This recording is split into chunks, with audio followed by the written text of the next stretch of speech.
the show can't live on nostalgia. This comes from Sheik's Appeal. I hope I said your name correct. You seem like a lovely person.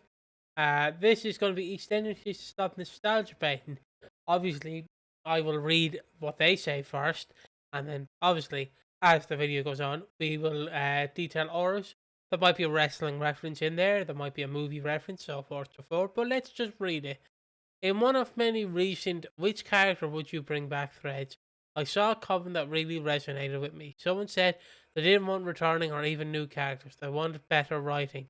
I think they're right. I sometimes wonder if the writers paid too much attention to the online fandom and its obsession with bringing people back from the dead, or making heroes out of characters that weren't exactly groundbreaking first time around. No offense, fat boy. What happens when there are no old characters left to bring back, or when people get so many spoilers in advance that they don't bother tuning in? There's something to be said for decent writing, a few longer running storylines with suspense or satisfying outcomes and minimal spoilers. Give us a reason to tune in. I can see. Ash is, side note, Ash has already turned 25. I can see his gears turning. He's ready for a rant. He's ready for a rant. I will hand you the mic, big man. Time to get your short in. Time to get your short Here we in. go. Time to see. I always see the whole point of nostalgia about making it kind of dictate what the show's like. But for a good chunk of time now, I don't think nostalgia's been the big guide. Yeah, sure, if we had Chris Clenshaw, who would have constant, like, older characters crop up, mostly from the 90s, in order to kind of build some more hype towards the 40th anniversary, but likely those were, like, short stints. We called him Short Stint Clenshaw for a reason. He only did, like, 1 week worth of character, and that character was put back on the shelf. That's not living on nostalgia. That's not them. That's not bringing back David Wicks for a 2-year stint in 2013. You know what I mean? There is a difference between that and nostalgia, like, and living on the nostalgia. But even then, I don't think people understand. I don't think people understand what better writing is. I can't lie. I don't think the fandom's smart enough. I like the fandom. I'm a part of the fandom. I'm not even smart enough. I simply think better writing, it's just a buzzword. It's just a buzzword. It's what people use to try and say something that they don't like about the show. Just like currently right now, the issue with Coronation Street is that it's woke, which isn't the problem. That's not the problem with Coronation Street. But people will use this kind of catch-all term to depict what they think is what's wrong with it. And usually, most times, it's not. At the end of the day, it's usually not. Coronation Street isn't garbage because there's a bunch of the gays in it. It's not. It's getting better. It's not as good as it ever has been, but it is getting better, and it's not getting better or worse because of gay characters. It's just a silly thing to suggest. Now, I did say I don't think the audience necessarily detect bad writing, and that's not necessarily true because they can. At the end of the day, they can. You can depict something and go, "This is bad writing." We can all look at that famous AJ Curtis and that AJ Pritchard and Curtis Pritchard clip in Hollyoaks where they're on the swings, going like, "Ah, Trish won't see us coming, will they? No, brother, they will not." Obviously, that's bad writing. That's bad direction. That's bad acting. Like, obviously, you can tell that's bad, but just depicting what you like. People aren't trustworthy. People aren't reliable narrators in this sense.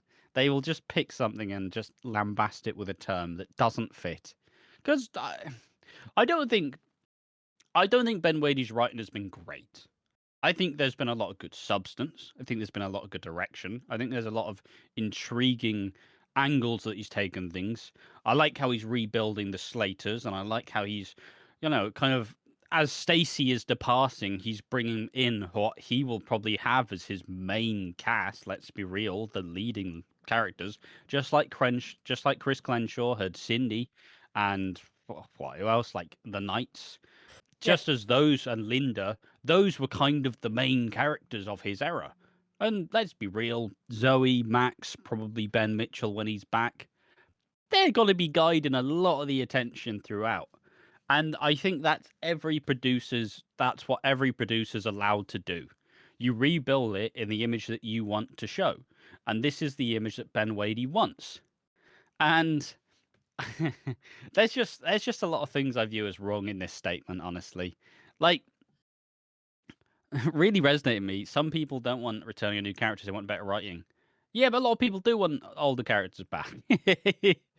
There are some people who probably won't view many of the new cast as reasonable. So if you go, we're going to take away Joel, a newcomer with a pretty big, impactful storyline, and swap him for Jane Beale, you're taking that 10 out of 10 times. It's just how it is. They're not in the pecking order. Joel's not going to be as built up as Jane was over, what, like 10, 15 years. And obviously, Joel is a new character. And fundamentally, people don't want new characters either. People don't want new characters. They say they want new characters, but the second the new character has any sort of personality whatsoever, oh, I hate this new character. They're a cow. Penny has been getting abused online ever since she arrived because she has a personality and a sense of humor, and she may make some little mean jokes. But if that's Shirley making those mean jokes, you're fine because we love Shirley. Shirley's great. Shirley's an icon. I just so despite people saying a lot of people don't want new characters. They say they want new characters, but the second a new character comes on in, you just say, their first two scenes were bad, so I am going to skip all of their scenes. Like, well, yeah, of course you're not going to like the character if you're not actually allowing the show to prove you wrong. And even then, I mean, people and the fact that the writers aren't browsing the Reddit on the daily, guys. Not to break it to you, that's some like self-grandiose bollocks. But I bet they're judging what the Reddit says. No, but I don't even take what Reddit says seriously, and we do this on like a weekly basis.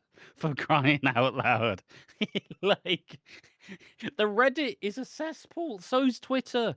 All of the online spaces are pretty horrendous, except for our comment section.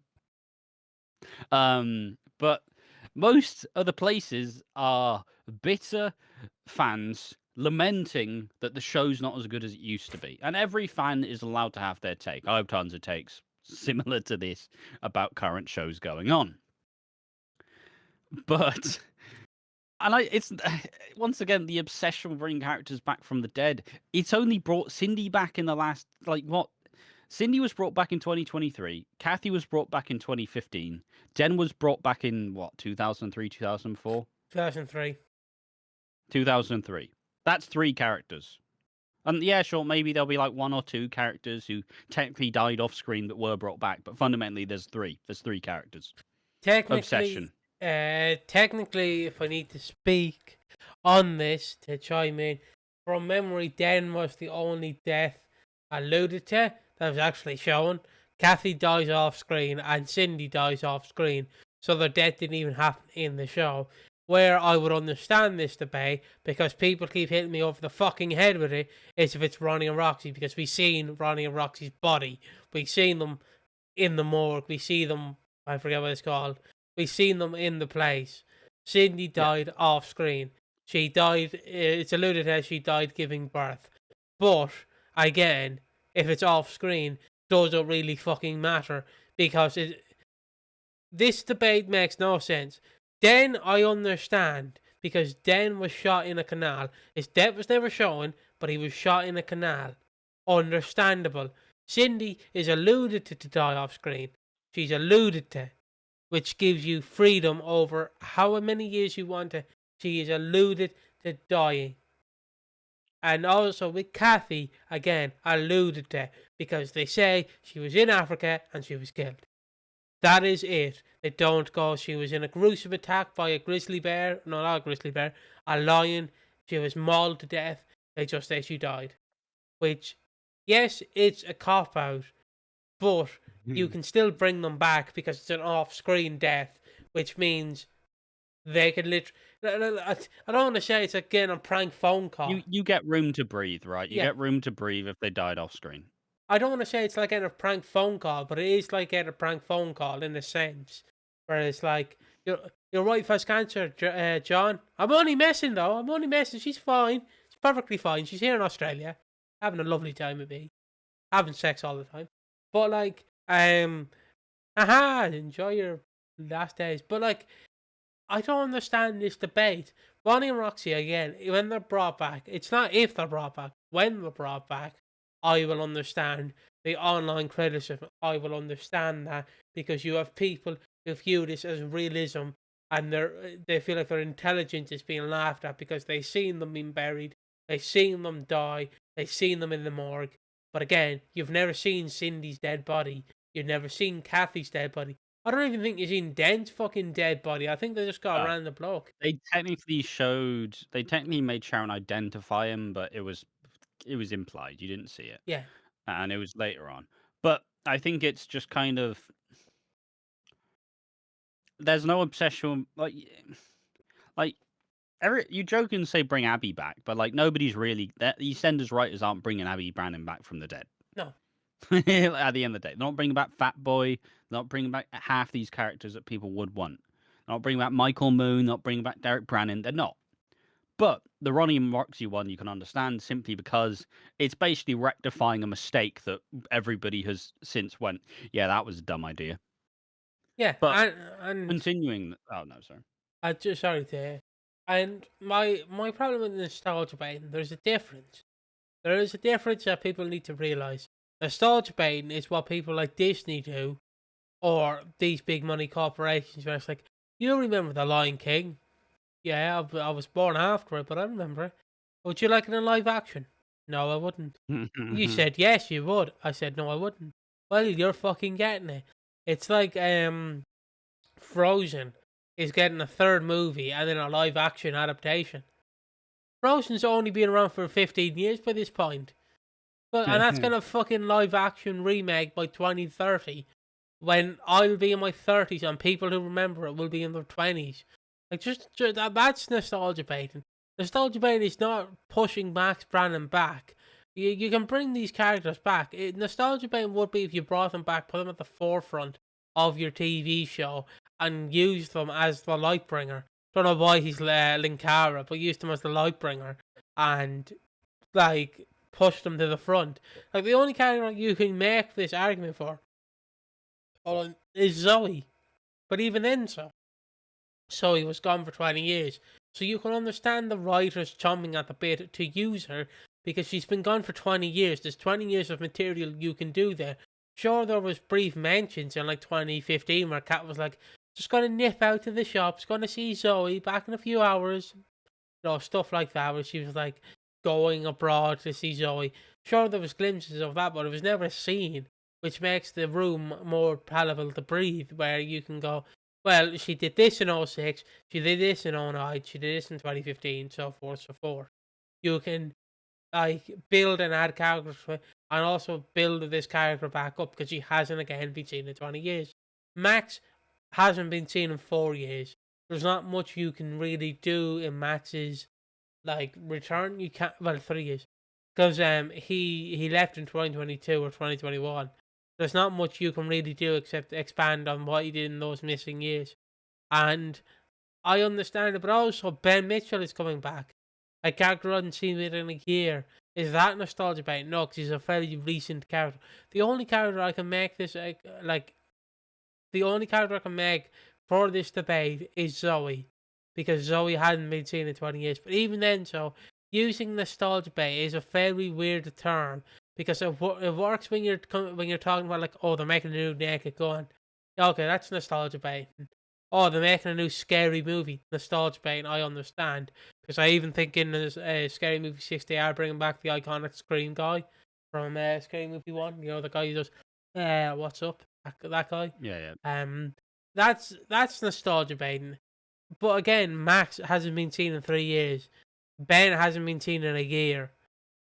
Stuart, again, hasn't been seen in 3 years. Is it really nostalgia baiting? No, it's not. And on Stewart, who's really nostalgic for 2018? Oh, Me.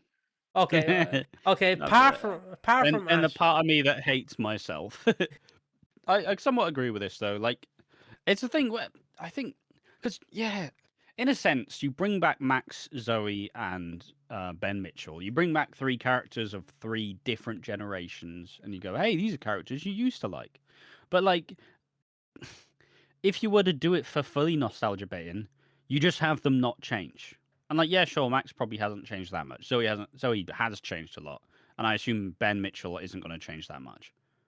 So I feel like if you're nostalgia baiting, you go, oh hey, look, Max is around the Christmas tree again. Oh, and they're playing a video on the screen. Isn't this like 20 years ago? Like, you're not doing that.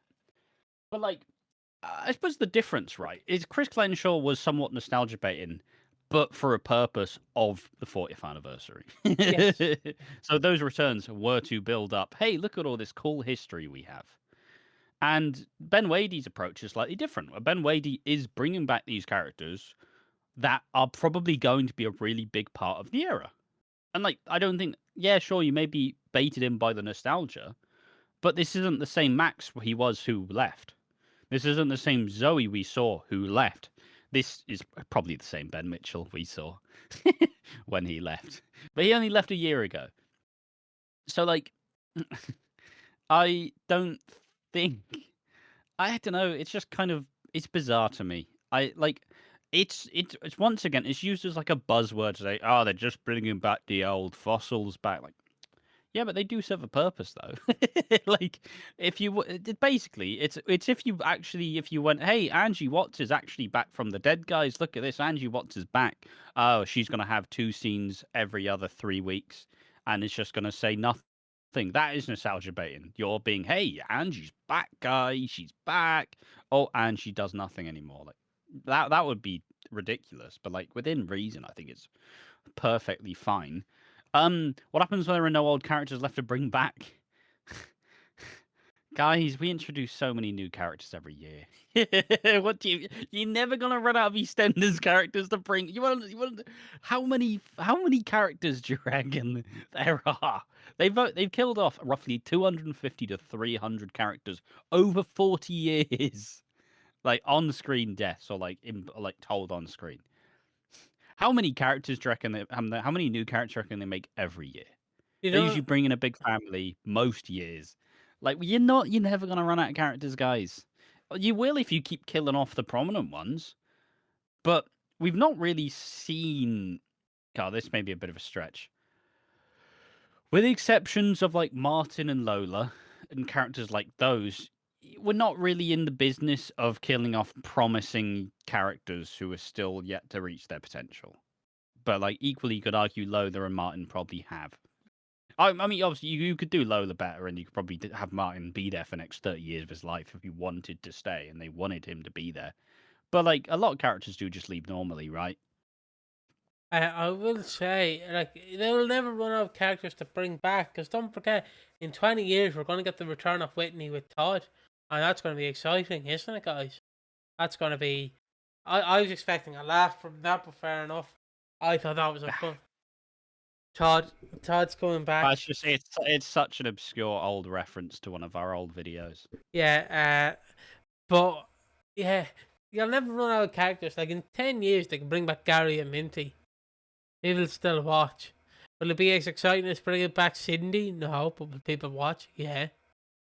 Because you have to realize as you get older with time, the younger generation becomes more and more nostalgic. That sounds weirdly wrong, but what I'm I saying mean, there will is, be people who have only been watching like let's say my brother. My brother, he's only been watching since 2023. So his lens is pretty slim because he only has been watching for like 2 years. So most of these characters are pretty much his starter generation. These are a lot of the characters we're going to think of when he thinks of like current EastEnders characters. So like, if someone leaves and in 10 years, if he's still watching, you go, oh, I remember this from like 2023 or whatever. Like every person has a different like starting point, and usually this is my my philosophical turn. Usually, where you started is your favorite time period because you do have that nostalgia and you do have that grounding of where it all began.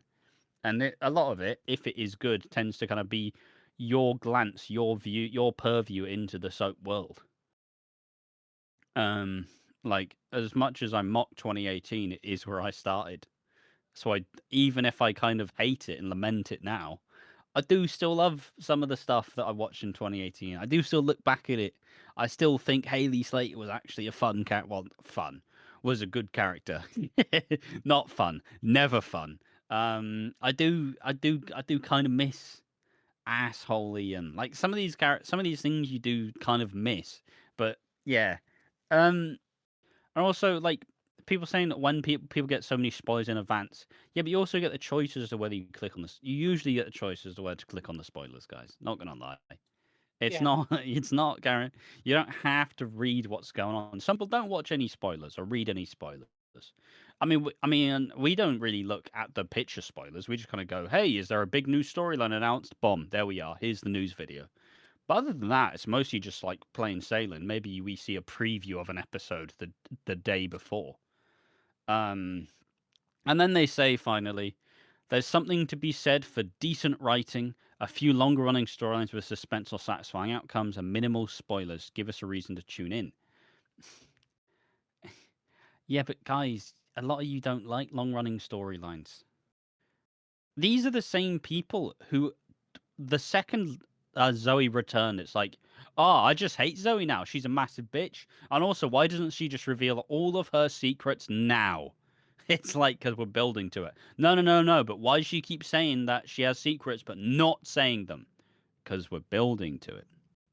But people can't even stand Zoe having secrets for a couple weeks.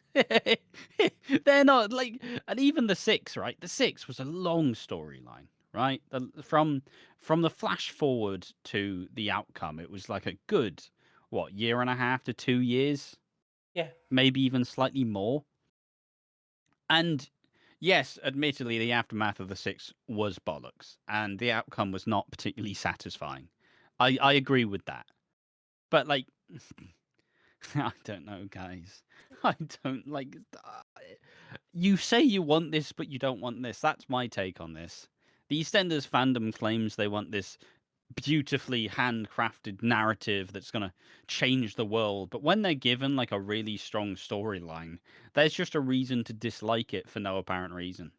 Like this Joel storyline, it's a really good display of a very talented young actor and a new family, Ross, Vicky, and Joel, a new family who have been thrust onto our screens, and once again another younger actor getting a huge storyline to depict this toxic masculinity manosphere bollocks.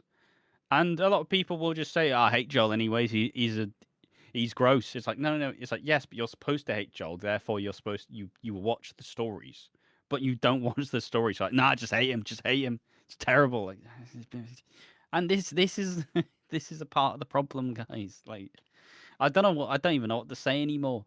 Like, there are some issues. I do agree, but I don't think it's living off nostalgia. It's not just having long running characters isn't nostalgia bait. Just because Ian Beale's there, it's not going to make someone go, "Oh, I wonder what Ian Beale's doing in 2025." Like, it's not just not how it works. Yeah, sure, maybe you say bringing back Max and Zoe and Ben, but just because they want these newer characters in, it's just Ben Wadey putting his own stamp on the show. It's not him saying the rest of you are shit, so we are bringing in actual leading characters. That's not what's happening, because we've gotten this time period without them, and it's still been doing fairly middling. But point being, I disagree. I don't think it's living. I don't think it's dining off nostalgia. I think there's a good mix between new and old characters, and I think it's done a really good job rebuilding a bunch of the families and putting it in a really good position as to now there's so many different angles you can go with these big storylines. I don't think it's not like the show's started now that Max has made his second reappearance. Like, it's been good up till now still. So yeah, I I don't think they're really nostalgia baiting. just to end my point off.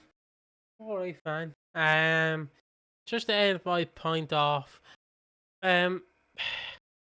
Nostalgia, right?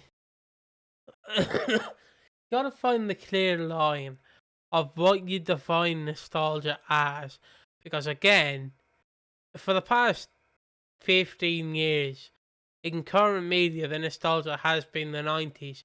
It is still majority the 90s, and we're slowly getting the 2000s Early nostalgia. 2000s, yeah. Well, I'm going to say slowly, because they don't really Because if people go, oh, the 2000s are nostalgic, people are like, I'm so old. I'm so old. I was 15 in 2002. I'm so old. I'm 25 years of age But as of yesterday. yeah, um, so, I have had a quarter of a century but like, on Earth. yeah. So just remember, for people who are older than Ash, he is born in the year 2000. 2000 is the year 2000. The year 2000 is 25 years old. Remember that. Yep. But as I was saying, we're slowly getting the nostalgia for 2000s.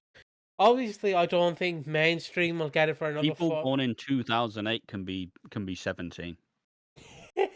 Stop making them old, Ash. Stop making them feel old. That's your one goal in life, isn't it? Just to make people feel old.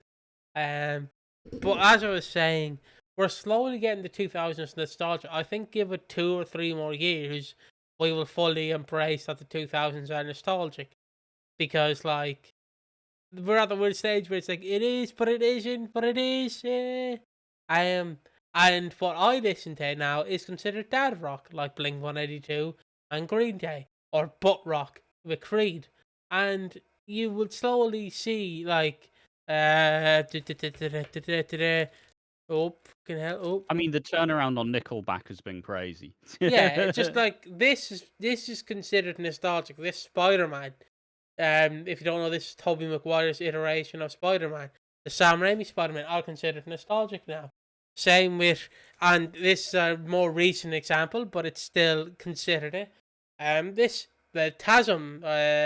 The TASM Spider-Man, it's also considered by The Amazing Spider-Man. the Amazing Spider-Man. Yeah, Fucking Hasm. TASM. I just go by the acronym. It's called the TASM. The Amazing Spider-Man. Is considered nostalgia. And the reality is, you can live off nostalgia all you want, but the thing is, they're not living off nostalgia. Yes, they're going, here's Max Brannon, but again, like I said, he's been gone 3 to 4 years. He's not been gone for 20 years like Zoe. He didn't come in 06 and leave in 07. He stayed up until 2022 or 2021. And it's not nostalgia baiting unless you put them at the forefront and force them on your fans. The reason why Zoe I mean, fuck it. Perfect example. Hulk Hogan in 2002 being a world heavyweight champion. fuck Hulk no. Hogan in his 50s beating the likes of Undertaker and I don't remember who beat. Having showdowns with well, at that point, modern current like top stars, and you have Hulk Hogan holding the world title as a 50, 60-year-old man.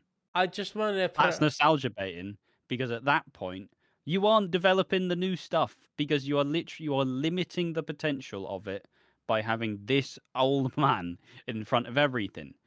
But in its different way, if you take to EastEnders, it's not like Max. It hasn't been Max, even indirectly has been helping build the stars like beyond, because you now have Oscar, who was introduced a couple months ago, who is the best newcomer in soap of the last year, and you have Lauren, who is now kind of advanced to being a proper adult and is actually having a family and building towards the future. You're not bringing back Max and stripping Lauren back to being an alcoholic teenager. That's not what you're doing. You are developing it all within, and by doing that, you ensure that there will be characters for the future. You're not stopping progress because Max Branning is back.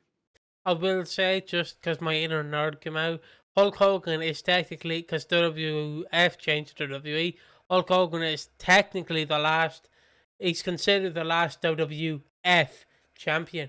Fun fact for you. It doesn't matter. It's just a weird fact I like that people bring up, that he's the last WWF champion and the first WWE champion. So, yeah, 50-year-old Hogan.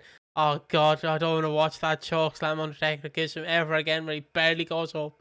But yeah, like I said, that is nostalgia pain, because you are even Hulk Hogan from 10 years ago is nostalgia pain, because he was in TNA and he was burying young talent there too. But like, yeah, if you're putting them at the forefront, again, that's nostalgia baiting. If you're using them and wielding them like a shield and going, remember this, from 20 years ago. Remember it, remember it, remember it. It's going to be like, yeah, I remember it. Thanks for telling me. No need to tell me again and again and again. But I feel like that's the point where we end it because, again, who knows? Maybe in 10 years' time, we're nostalgia baiters. Maybe we're going back to the classics. Woo! Emma Harding's coming back. Yeah! Fuck yeah! Intimidate a child. Intimidate that child.